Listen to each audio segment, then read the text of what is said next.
మహామృత్యుంజయ మంత్రం. ఒకప్పుడు భృగు మహర్షి కుమారుడైన శుక్రాచార్యుడు చాలా గొప్ప తపస్సు చేశాడు. ఆయన శివుణ్ణి ఆరాధిస్తూ మృత్యువుపై జయం పొందాలని సంకల్పించాడు. ఆయనకు మృత్యువును కట్టడి చేయగల మంత్రం కావాలనిపించింది.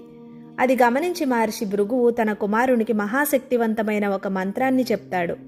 అదే ఈ మహామృత్యుంజయ మంత్రం.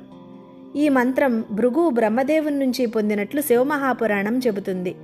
అంటే మొదట బ్రహ్మదేవుని నుంచి పుట్టి, తర్వాత భృగువు, తర్వాత శుక్రాచార్యుడు, తర్వాత మృకండ మహర్షి, ఆ తర్వాత మార్కండేయుడు, ఇలా మన వరకు వచ్చింది. ఓం త్ర్యంబకం యజామహే సుగంధిం పుష్టివర్ధనం ఉర్వారుకమివ బంధనాన్ మృత్యోర్ముక్షి అమామృతాత్. ఓం అనేది సృష్టి స్థితి లయ మూడింటిని సూచించే ఆదినాదం. మూడు కన్నుల కలవాడైన భగవంతుణ్ణి మేము ఆరాధిస్తున్నాము.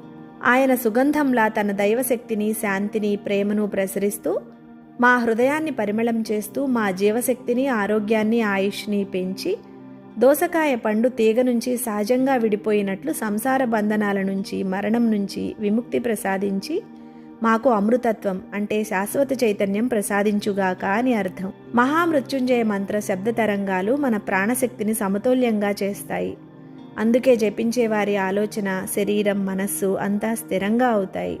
మానవ జీవితాన్ని శివమయం చేయడం అంటే భయం, దుఃఖం, కర్మబంధనాలు అన్నీ దూరం చేయడం ఈ మంత్రం జపించడంలో ఉద్దేశమని శివమహాపురాణం మనకు వివరంగా చెప్తుంది. Thank you.